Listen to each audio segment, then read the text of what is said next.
What is going on, friends of the Rock Me Cast? For this episode, we're going to cover part two of the New England Journal of Medicine journal article called Calorie Restriction with or Without Time-Restricted Eating in Weight Loss. It's one of the most significant studies that's been done on the efficacy of intermittent fasting, probably in the last 35 years, maybe even ever. And there's been a lot of misreporting out on it, and we're going to do some follow-up because this is an important topic. So we're going to identify, in this episode, we're going to identify, I think, some of what I think are the major problems with this study. Number two, some of the issues related to interpretations of this study that I think are just off.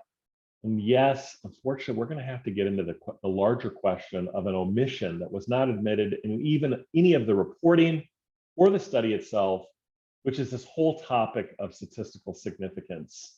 We're going to have to get into this because this is an important issue. And, statistics, between statistics and accountants, you guys aren't exactly the most sort of earth-shattering people. You probably are. You're probably like Jean Valjean, singing musicals and hanging out at the bar and smoking a cigarette in the evening. But, generally as a field, statistics is kind of mind-numbingly boring. And so was accounting. And so, I hate to be hard on you as a field, but it kind of is, a boring topic, but it's an important topic because I think the New England Journal of Medicine, unfortunately, by publishing this study, I think they've done a lot of damage out there, especially because I don't think it really has the proper caveats. And unfortunately, the New York Times did a horrible job in its reporting on this study, as well as one of the leading researchers, Dr. Ethan Weiss, who's a doctor of nutrition, University of San Francisco, a super smart guy. I think just made some elementary mistakes. Yeah, Doc, you screwed up. And I think you've done a lot of damage because of how your comments on this. I think you got it wrong. So we're going to get into part two of this. I think this is a very important topic because intermittent fasting is one of the most powerful ways to lose weight. Yes, I am a true believer. I'm relying on anecdote. I lost 70 pounds effortlessly, got off of my high blood pressure medication and reversed type 2 diabetes with intermittent fasting. I did it easily. People that I've referred and have started just based upon my own story, they've also shared very similar results.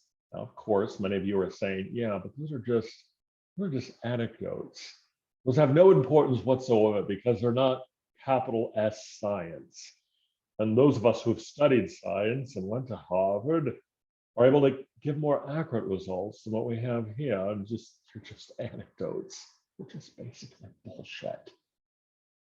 So I'm here to say that they're not bullshit. They're very powerful. And I think that intermittent fasting remains a powerful way to lose weight, and that you shouldn't let this study or conversations with your doctor referring to this study, you should not let that discourage you from starting intermittent fasting.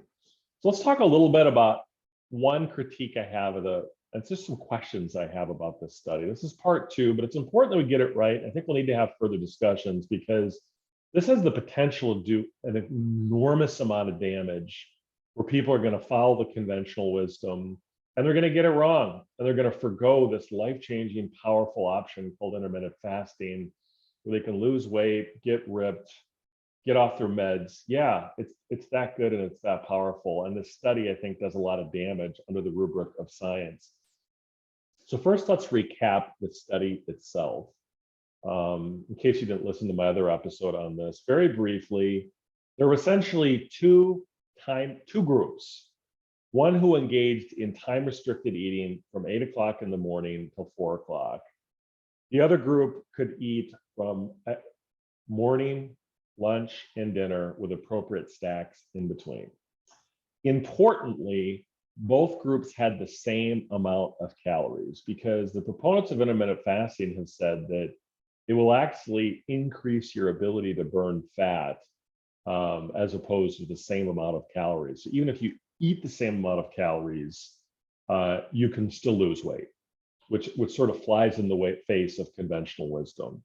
Now, here the first, I think, giant red flag that I see with this study is that I have legitimate questions. And here I'm just raising questions, scientist. I'm a lawyer, I'm just asking questions. And I think people should look into this further as to whether the participants accurately reported the amount that they were eating. I mean, first off, the study talked about putting the men on a calorie restriction diet between 1,500 and 1,800 calories. Now, 1,500 calories per day, if done over the course of a year, that's a semi-starvation diet.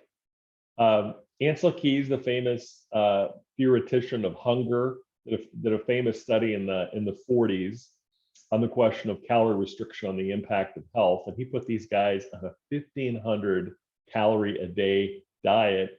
And these guys like nearly died. They got super sick. And this was what they put these people in China, a 1,500 a day diet for the men. And for women, 12 to 1,500 a day. So I have questions as to whether they complied. Now, supposedly they did. The study indicates that they kept a food log and they took pictures of all their food, but I have strong doubts, and especially if you're calorie restricting to that degree that you would lose the amount of weight that you did. So here's the important things, and this is going to require us to get into statistical significance, is that the groups both lost weight. That is, the group that did the time restricted eating and the group that did just only the calorie restriction.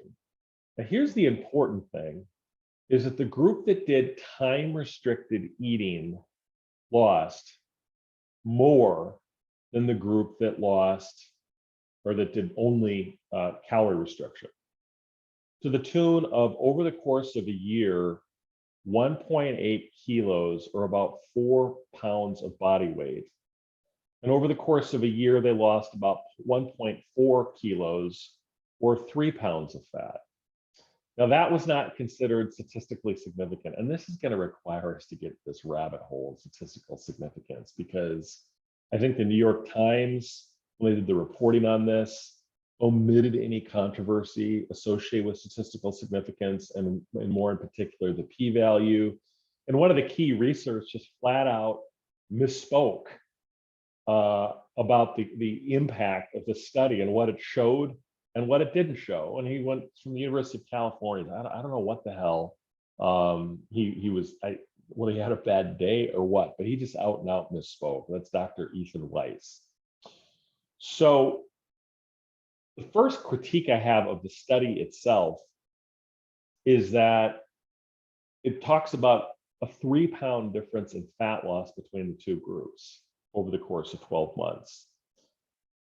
So assume another group actually replicates that finding, because that's one of the key aspects of scientific evidence, that you can actually replicate the finding.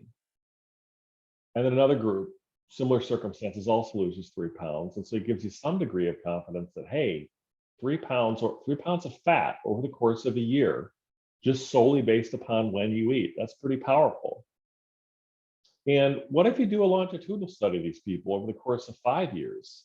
Well, 5 years out, you're going to have a difference. Say they lose on average 3 pounds more than the control group.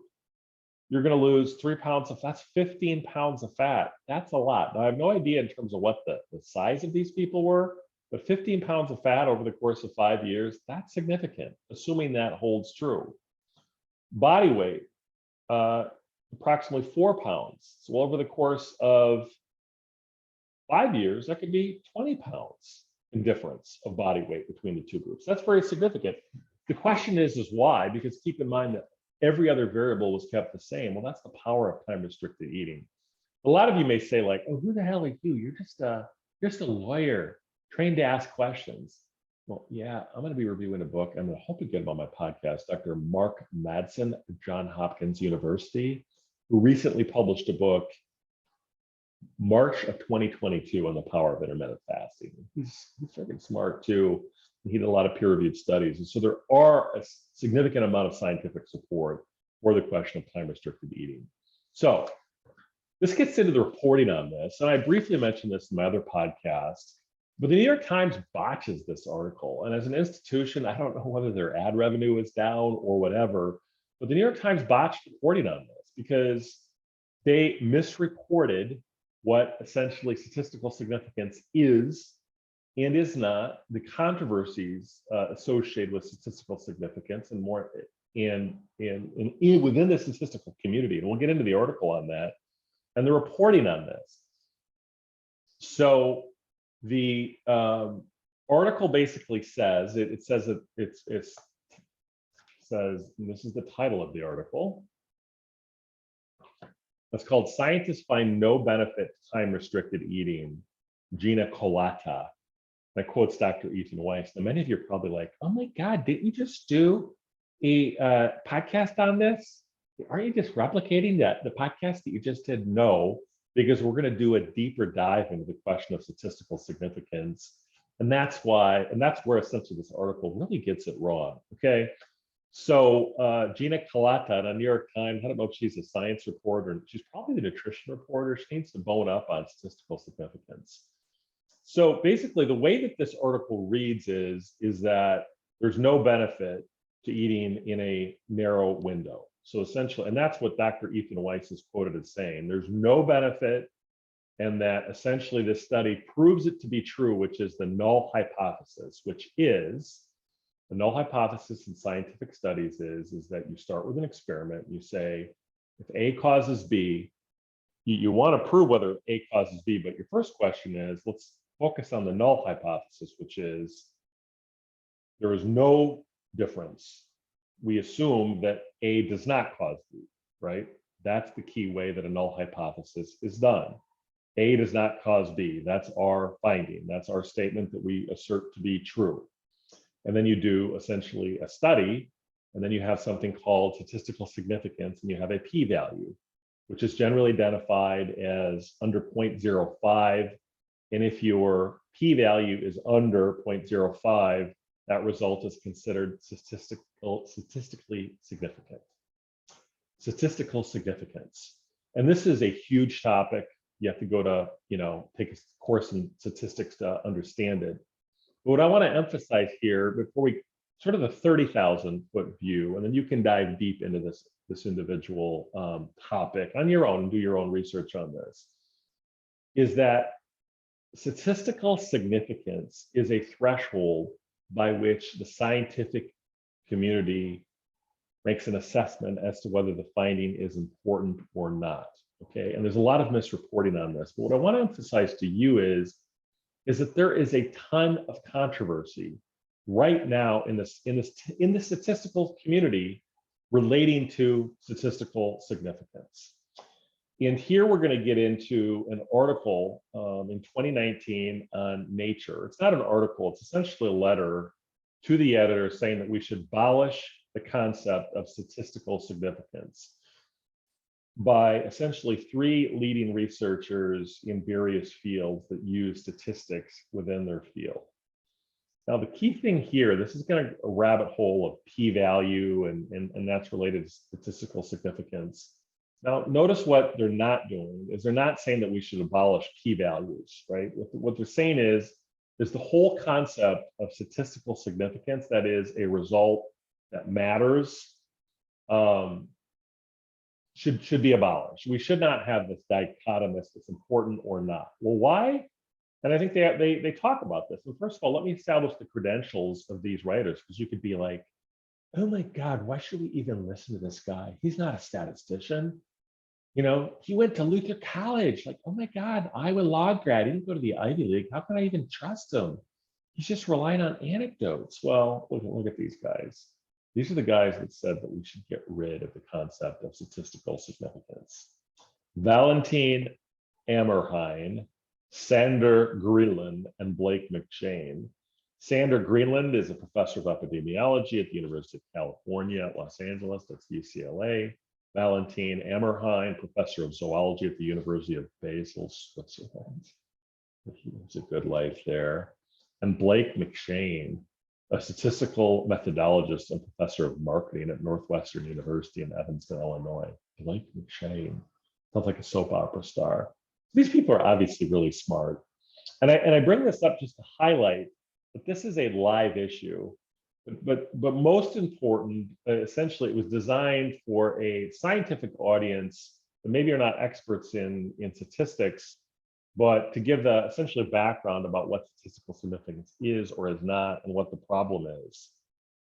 And here, basically, I want to emphasize a couple key points as it relates to Dr. Ethan Weiss. Now, if you read this New York Times article, you would very clearly think that based upon this study and this finding of a non-statistically significant result, which is what happened in this New England Journal of Article study, that we can confidently say that time-restricted eating does not cause weight loss up and above or beyond non-time restricted eating, where the calorie amount is the same. You'd think we could confidently say that. And that's essentially what the New York Times article conveys, and what Dr. Weiss clearly indicates, that there's no benefit, right?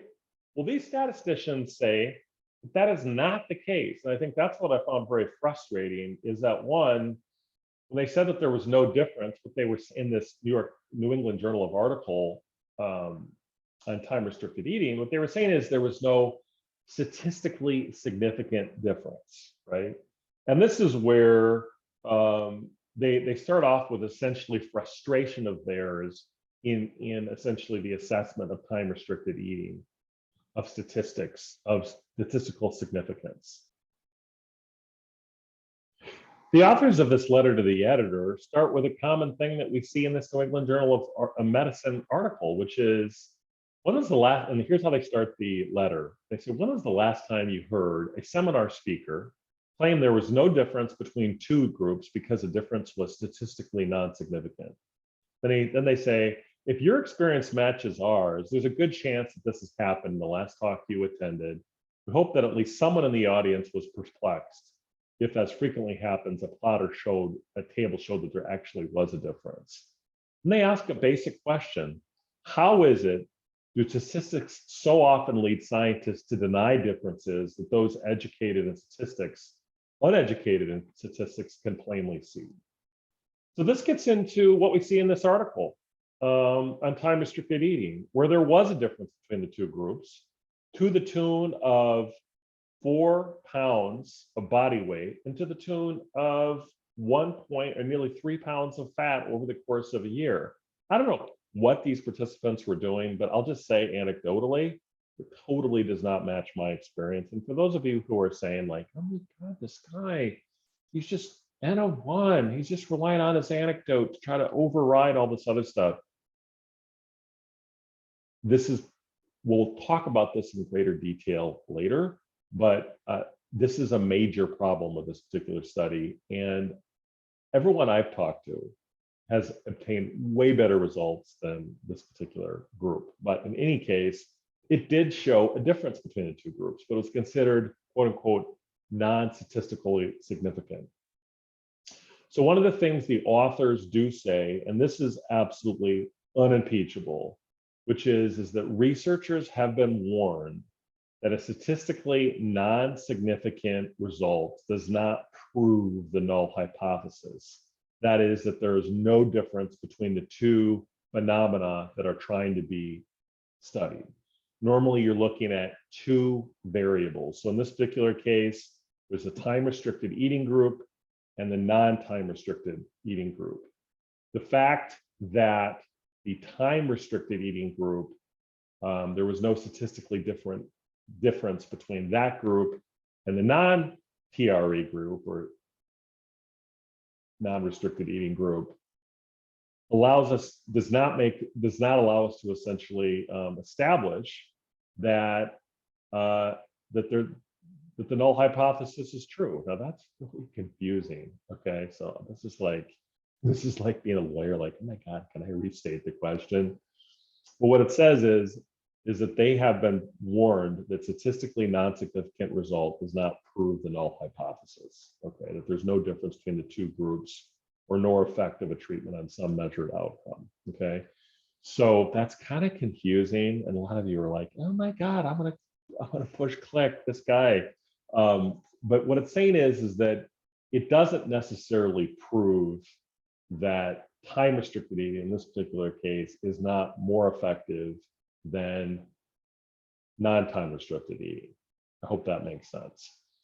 But the key point here is that this is a major problem within statistics. Now, what the authors of this particular letter are doing is they're not calling to ban the concept of a p-value, which is a very esoteric area of statistics.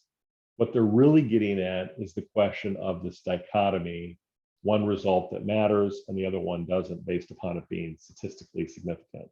Because none of the reporting, including the New York Times, reported that indeed there was a difference in weight between the fasting group, let's just call them the fasting group, that's easier, the fasting group and the non-fasting group, to the tune of 4 pounds and 1.3 pounds of fat over the course of 12 months. There was a difference, but it was not statistically significant, and none of that was reported. And that also gets into the question of the larger critique, is that they talk about the number of times, they had multiple journals that they had studied, that at least 51% of journal articles had misreported what an actual statistically significant group, what that actually means. And here, for statisticians, they're kind of a little grumpy even. They basically say, sick and tired, frankly. You know, when someone says, to be quite frank, they're about ready to get really pissed at you. They said, quote, "We're frankly sick of seeing such nonsensical proofs of the null and claims of non-association in presentations, research articles, review, and instruction materials. An interval that contains a null value will also contain non-values of high practical importance." So here they're basically saying that this is misreported all of the time. Now, there was also an article on Vox, and there were 800 scientists that joined this letter to the Nature, which is one of the best journals in the world. Now here, basically, this is a Vox article by Brian Resnick. I think he's the science reporter for Vox. He seems quite schooled in statistics. He says, when researchers calculate a p-value, they're putting to test what is known as the null hypothesis. First thing to know, this is not a test of the question the experimenter most desperately wants to answer.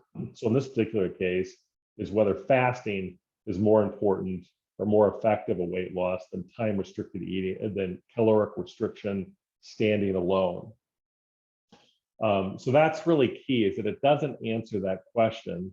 If they had gotten a statistically significant outcome here, what that would have allowed them to say is that the null hypothesis is not true, right? To a statistically significant level, right? So that's, and there's a certain confidence there. But so here is really important that we understand this and we get this right.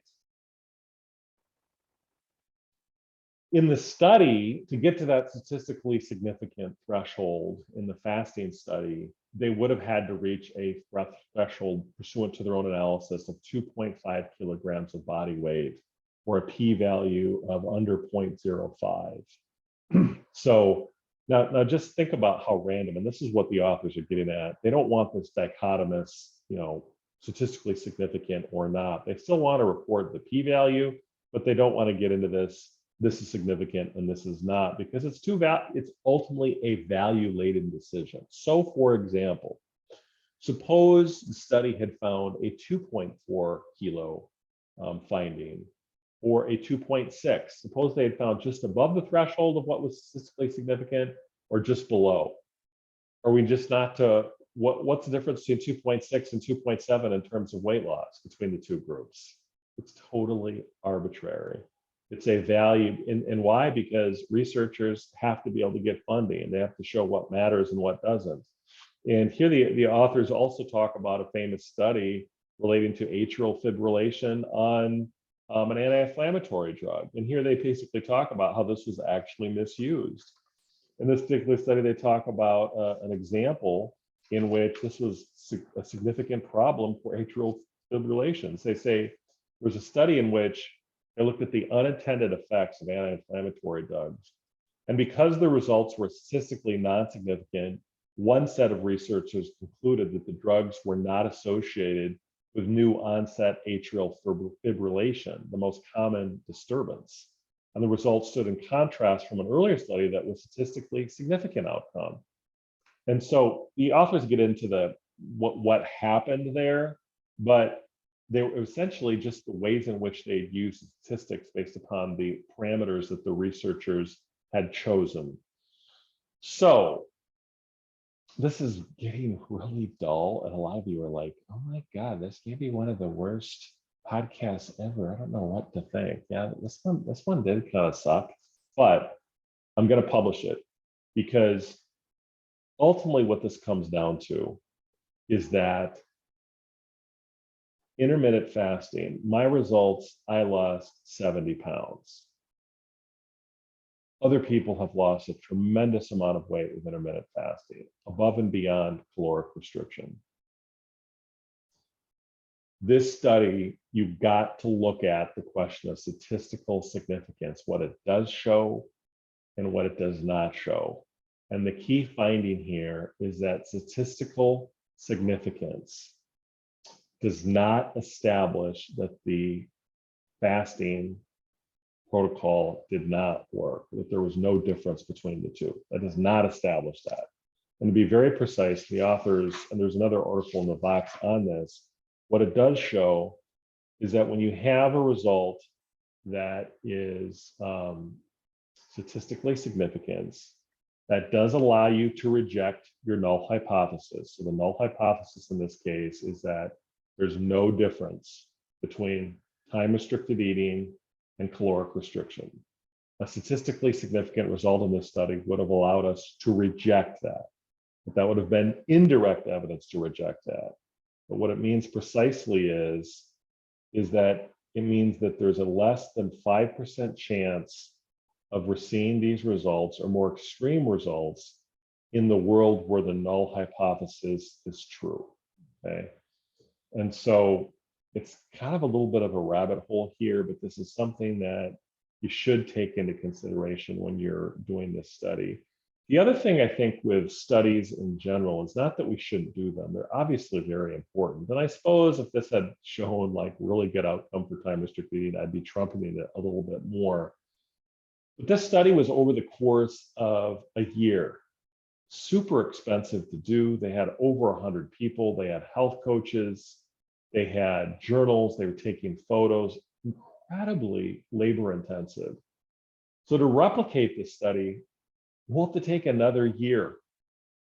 And hopefully they do as good a job.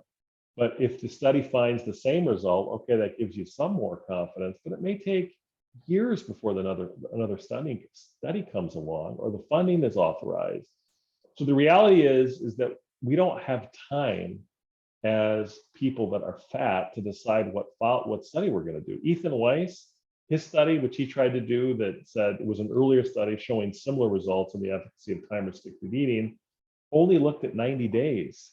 Well, I'll just tell you from a practical perspective, 90 days, that is just when you start seeing the results.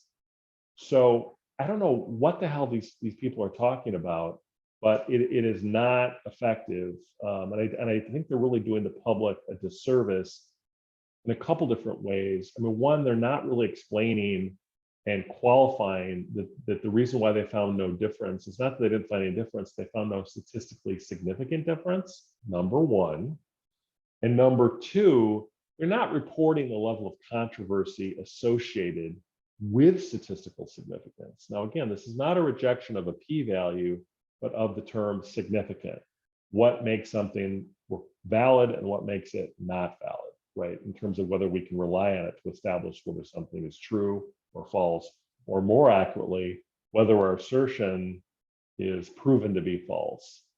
This is a really confusing one.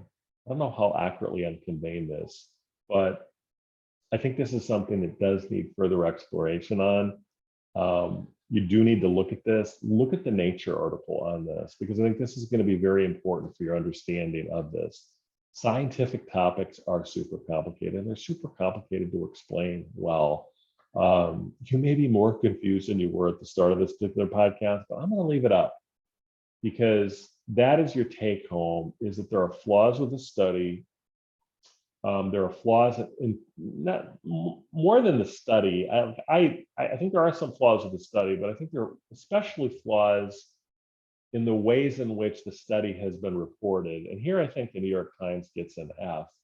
because they're not conveying to the lay audience what statistical significance is and is not. Number two, they're not conveying the controversy surrounding that. Because my fear is a lot of you are going to listen to this, read this article, or maybe hear about it in the paper or browse through your New York Times and say, I'm not going to try intermittent fasting because it doesn't work. Well, I'm here to tell you it does work. And you just basically going to have to trust me. It does work. And it's totally changed my life. It's totally changed tens of thousands of other people's life. In that sense, I think it still kind of stands in the outstream of the mainstream thinking. It's not considered mainstream, but it has been an incredibly powerful way for people to lose weight, and to lose weight easily, and to get healthy, and to get fit. So there it is. There are problems with this New England Journal of Medicine article, and there's also problems with the New York Times. Yeah, New York Times, you know, I think maybe my Daily Iowan, University of Iowa student newspaper could have done a better job. You guys did not do a good job. And in the process, I think you did a great disservice to all the particular people that could benefit from intermittent fasting. So for the most part, friends, that concludes this episode of the Rockney Cast. I'm not going to get, you know, I'm not going to be like Thomas DeLauer and say like, well, this study says this and this study says that. For the most part, I think I'm going to share stories. I'm going to try to keep everyone up to date on the latest literature on intermittent fasting, what it says, what it does. But I'm basically going to just try stories, tips, hacks, different little things that I've learned, things that I've sort of shared with my own experience. And hopefully you find that useful. Although this is sort of evolving into a fasting podcast, I'm still going to do other topics from time to time. But I think this is really, I think, one of my passions. And I really want to share with you how powerful it is, and also other people's stories. One key finding, though, of this particular study is that they certainly didn't find it was any more dangerous than just caloric restriction. Right? That seemed to be very clear between the two groups. So should you fast? Absolutely. It's more powerful than just sort of a cognitive hack. But we'll do that too in terms of even within the conventional wisdom, why it works so well, and why I'm frankly shocked that these participants only lost 17 pounds over the course of a year. That sucks. I lost that's like 60 pounds in a year. It was healthy weight too, and I still lost that. So I don't know what the hell they were doing, but I don't think they really knew what they were doing. Maybe they didn't do it right. But in any event, friends, infinite gratitude. If you've been here this long, this is kind of a tough one to do. It's a very complicated topic. Hopefully I conveyed some aspect of that to you. But do continue to tune into episodes of the Rockney Cast. Check me out. Hit the subscribe button. Check it out and give me positive reviews on Apple, Spotify, all places where podcasts are heard. Subscribe, share. If you don't like it, great. If you do like it, let me know. rockneycast@gmail.com. I'm going to continue to do a lot of episodes on intermittent fasting, and I hope you continue to stay tuned to various episodes of the Rockney Cast. Thank you so much. Infinite gratitude to you. Until next time on the Rockney Cast.